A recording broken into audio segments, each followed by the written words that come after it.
Ethan Cole's expensive car screeched outside the hospital doors. In his arms, two tiny girls, one unconscious, her lips pale. He shouted for help, his usually proud voice cracking with fear. The moment the nurse saw the girls, her hands trembled, and when their mother rushed in, Ethan's world stopped. The girls' faces mirrored his own. But how could that be? The night was quiet, the streets of the city bathed in the dull glow of flickering streetlights, and Ethan Cole's black luxury car glided down the empty road as he loosened his tie, his mind clouded with thoughts of contracts, mergers and meetings, the same thoughts that consumed every waking hour of his life until something unusual caught his sharp blue eyes. Two small figures huddled near a worn-out playground at the edge of the park, their fragile shapes trembling under the cold wind. He slowed down instinctively, confusion knitting his brows. It was close to midnight and children had no business being alone at this hour, but before he could even pull his car to a complete stop, his chest tightened when he saw one of the girls collapse, her tiny body hitting the ground with a frightening stillness.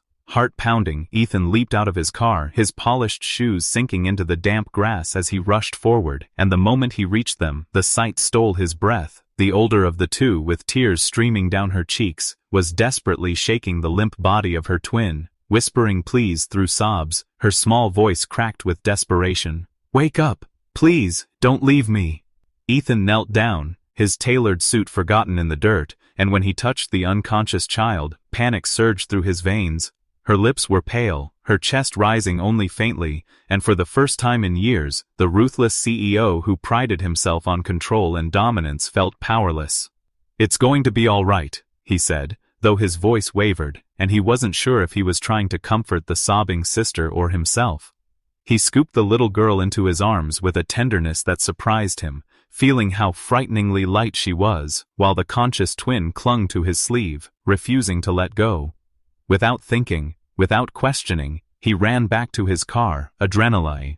coursing through every nerve, his expensive suit jacket brushing against the child's cold skin as he carefully settled them inside. Tires screeched as he pressed the accelerator, his eyes flicking between the road and the fragile child beside him, and every second felt like a countdown to disaster. His empire, his wealth, his power, none of it mattered now. The only thing that consumed him was the shallow breathing of a little girl who might slip away at any moment. "Stay with me, please," he whispered through gritted teeth, his hands trembling on the wheel, his chest aching with a fear he had never known, and beside him, the conscious twin sobbed uncontrollably, clutching her sister's limp hand, whispering words that stabbed through Ethan's icy heart like daggers. The hospital came into view, its lights glowing like a desperate beacon of hope in the darkness, and he swerved into the emergency entrance, barely stopping before leaping out of the car. His arms wrapped protectively around the unconscious child as he ran through the sliding doors, his once commanding voice now broken, raw and pleading as it echoed down the sterile hallways. "Someone save her, please!"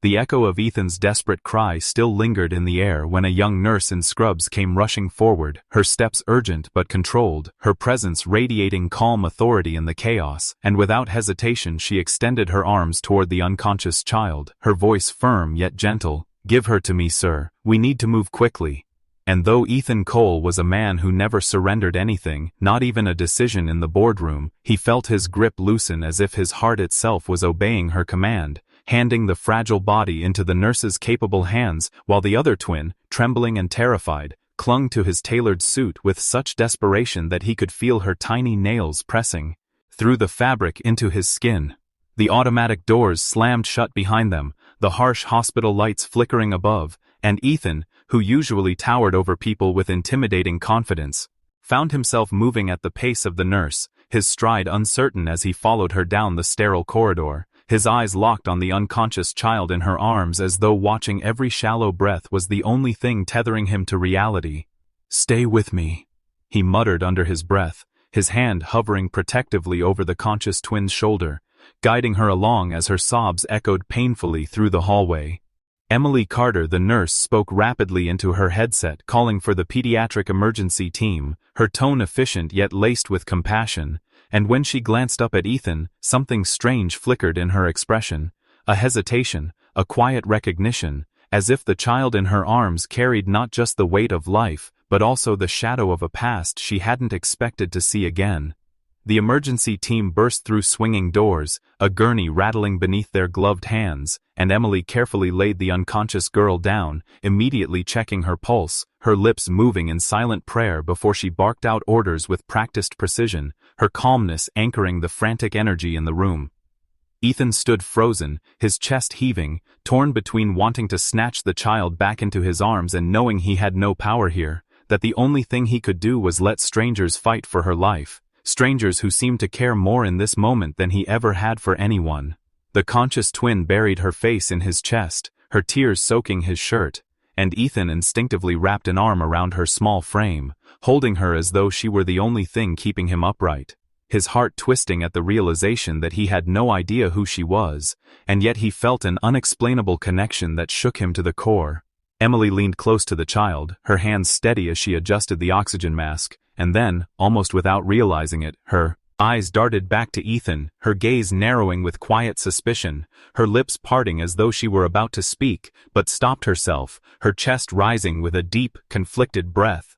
The hum of machines filled the room, the beeping of monitors synchronizing with the pounding in Ethan's ears, and for a fleeting moment, silence stretched between them, her professional mask slipping as her eyes lingered on the sharp lines of his face, then back to the little girl's delicate features, her brows knitting together as though she were piecing together a puzzle too shocking to accept. Ethan shifted uncomfortably under her stare, unused to anyone looking past his wealth and power, and for the first time in years, he felt exposed, vulnerable, as if she were staring straight through the walls he had built. The child on the gurney let out the faintest whimper, her small chest rising weakly beneath the wires, and Emily leaned closer, whispering words of comfort as she smoothed the girl's hair, but her voice trembled when she finally spoke, her eyes flicking once more to Ethan, and in a tone so soft it nearly dissolved into the buzz of the machines, she whispered words that made his blood run cold. "Mr. Cole, they look just like you." The words hung in the sterile air like a blade cutting through Ethan's chest, leaving him stunned and speechless, his gaze snapping from the nurse's trembling lips to the fragile girl lying helpless on the gurney. But before he could demand an explanation, the emergency room doors slammed open with a violent crash, and a woman stumbled in, her breath ragged, her face streaked with tears, her voice piercing the chaos with a single desperate cry, "My babies!" The sound jolted Ethan like an electric shock, his body stiffening as he turned toward the source, and for a moment, the world seemed to collapse into slow motion. Naomi Johnson, the woman he had buried deep in the chambers of memory, the woman whose laughter had once been the melody of his nights, and whose tears had been the storm that ended them, stood before him, her eyes wild with terror. Her steps faltering yet pulled forward by maternal instinct stronger than fear. She rushed past the stunned staff, her trembling hands reaching for the child on the bed, and when her eyes finally lifted and collided with Ethan's, her body froze as if struck by lightning, her sobs catching in her throat, her lips parting with a soundless gasp. 6 years of silence, 6 years of wounds unspoken, came crashing back in that one agonizing stare, and Ethan felt the old fortress of pride inside him crack under the weight of recognition. His jaw clenched, the veins in his neck tightening, as he struggled to control the tidal wave of emotions rising inside him. Shock, guilt, longing, regret, all tangled together in a suffocating knot. But Naomi's eyes burned with something else entirely,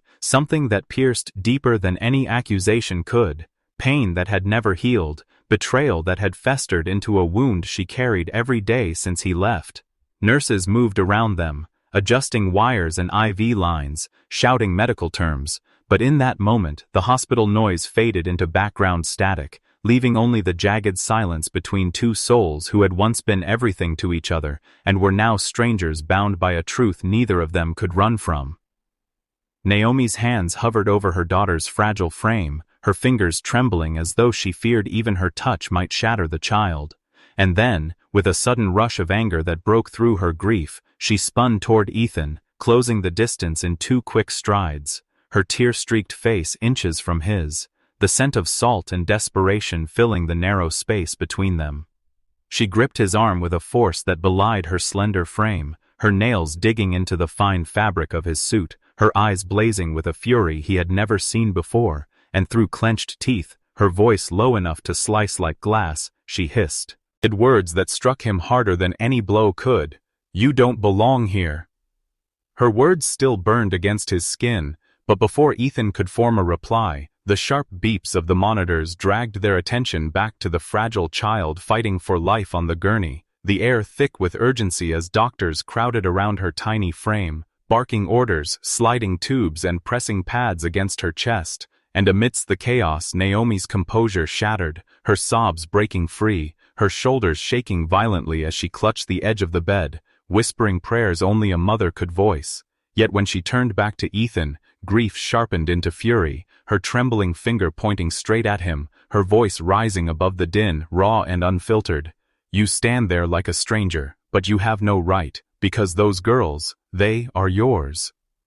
The words hit him like a hammer, driving straight through bone and pride, leaving him reeling, and for a moment Ethan could do nothing but stumble backward, his spine colliding with the cold wall behind him as though the ground itself had betrayed him, his hands gripping his head, shaking in disbelief, his blue eyes wide, darting from Naomi's face to the fragile girls who mirrored him in ways he had never allowed himself to see. The proud CEO who commanded boardrooms with icy authority felt the weight of his empire crumble under the truth that had been hidden from him, a truth he might have seen earlier if greed and arrogance had not blinded him.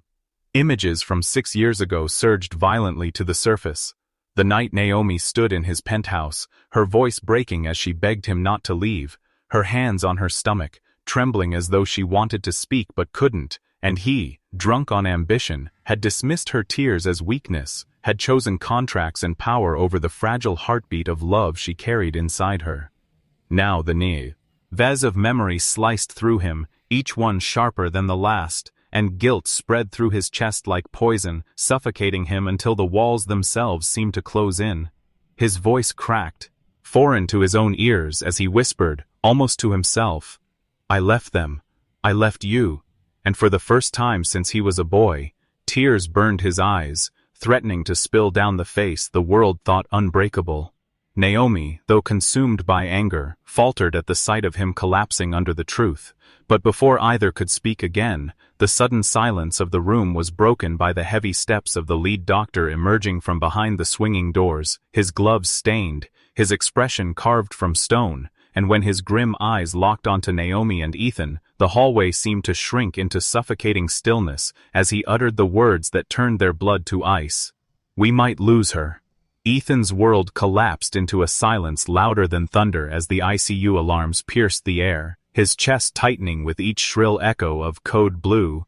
his vision blurring while he gripped the tiny hand of the conscious twin, as though his strength alone could anchor her to him, the weight of that one fragile word, "Daddy," still ringing inside him like a bell tolling for his soul, and though Naomi tried to shield her daughter from him, pulling gently but firmly, the child's soft fingers refused to let go, their innocence stronger than her mother's bitterness, and Ethan sat there with his empire forgotten, his power meaningless, the boardrooms and skyscrapers he once ruled now distant shadows compared to the fragile heartbeat fighting inside that ICU. His mind clawing back to every moment he had chosen ambition over love, every memory of Naomi's pleading eyes the night he turned his back on her, convincing himself money was safer than the risk of family. But now money was dust, slipping through his hands as if the universe mocked his arrogance, and Naomi's presence only deepened his torment, her face tight with grief and fury, her trembling lips pressed into silence as she used to let him see the tears burning at the edges of her eyes, because she would not let him believe he still had a place in their lives. Yet the way their daughter clung to him betrayed the truth Naomi had fought so hard to bury, and Ethan, choking back sobs he never thought himself capable of, whispered over and over, "Please, please don't take her from me, not when I've just found her," while nurses and doctors swarmed around the little body beyond the glass, their voices urgent, commands sharp, defibrillator pads flashing in the fluorescent light, and every second felt like a blade carving into his chest. Every beep or pause in the monitor a cruel reminder of how easily life could slip away, until Naomi finally sank beside him, unable to stand any longer. And though she did not look at him, though she did not speak to him, the nearness of her body was enough to remind him of everything they had shared, every laugh, every touch, every night when dreams were more important than wealth, dreams he had shattered, leaving her alone to bear the weight of motherhood. And now, as the alarm shrieked on, Ethan's hand shook so violently that his daughter laid her other palm over it, whispering, "Daddy, don't cry. Sissy will wake up." Her innocent certainty slicing through him like both a blessing and a curse, because he wanted to believe her, wanted to cling to that hope, yet the grim faces of the medical staff inside told another story, and when the doctor shouted, "Charge to 200, clear!" Ethan flinched as if struck. Naomi gasped, covering her mouth, and for one endless heartbeat the monitor line went flat, and Ethan staggered to his feet, pressing his forehead to the glass, whispering through gritted teeth, "Please God, take everything I have, everything I built, just let her live." And in that moment, stripped of pride, stripped of power, he was no longer the ruthless CEO, but only a broken father confronting the cost of his choices, with the unbearable thought clawing at his mind: what if regret had come too late? The fluorescent lights above the ICU flickered faintly, the sharp smell of antiseptic thick in the air as alarms shrilled inside the room where the unconscious twin lay, her tiny chest rising and falling with the help of machines, each beep echoing like a cruel reminder that life was hanging by a fragile thread. Emily and the team of doctors worked with frantic precision, their voices low but urgent as they pushed injections, checked vitals, and urged her little heart not to give up. While outside, Naomi pressed her hands to her face, tears streaming through her fingers as every muffled sound from inside pierced her like a dagger, her knees nearly giving way until Ethan, the man she once loved and hated in equal measure, the man who had abandoned her when she needed him most, sank down beside her, his expensive suit crumpling against the cold hospital floor, his trembling hands daring to reach for hers.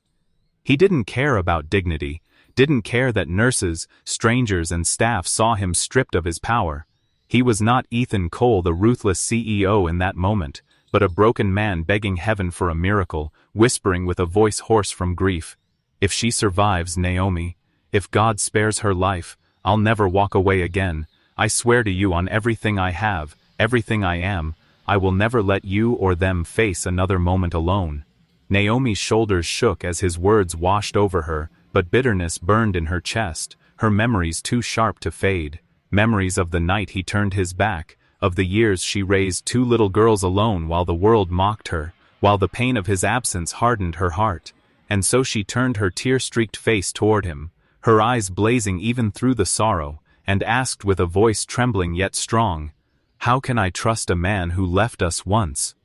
How do I believe that this isn't just guilt speaking? You broke me, Ethan, and I stitched myself back together without you.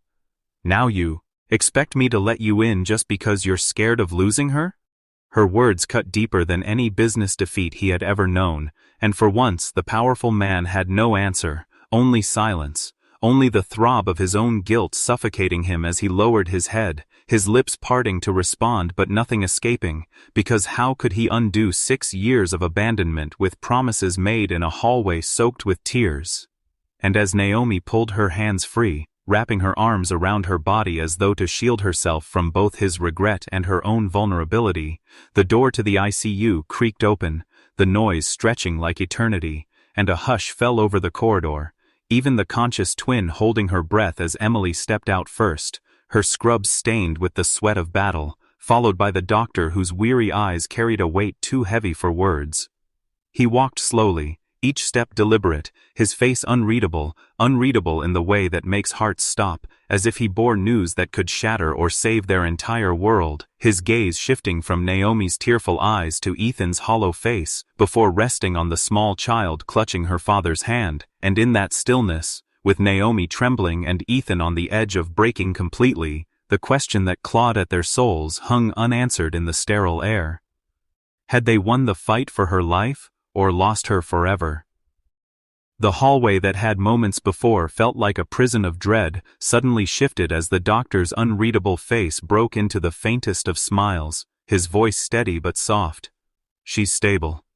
And the words struck like a thunderclap of relief, sending Naomi collapsing forward with a sob that sounded like both a prayer and a cry, her hands clutching the wall to keep from falling as tears of gratitude poured freely, while Ethan, the man who had stood tall in boardrooms and never let a single enemy see him falter, crumbled at last, his legs giving way as he sank heavily into a chair, his body shaking with the release of fear that had gripped him tighter than any hostile takeover ever had, his chest heaving, as though he were the one just pulled back from the edge of death. Inside the ICU, the faintest flicker of movement drew everyone's attention as Lila, the fragile child they thought might slip away, blinked her eyes open, her lashes fluttering like delicate wings, and though her lips were parched, her voice cracked and faint, her very first word pierced through the room with more power than 1,000 accusations or apologies. "Daddy," she whispered, looking past the machines and nurses straight at Ethan,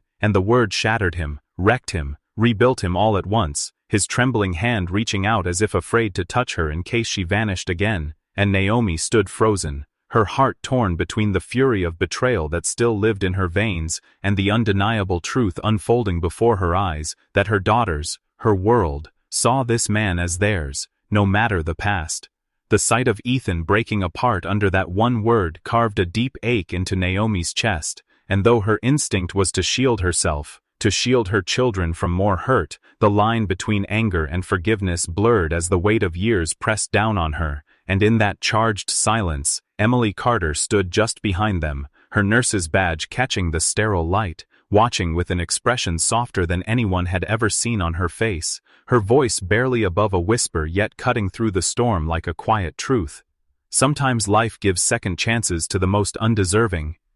Words that made Ethan flinch, because he knew she was right, that he was undeserving, yet here he was being offered something priceless he could never buy with all his wealth.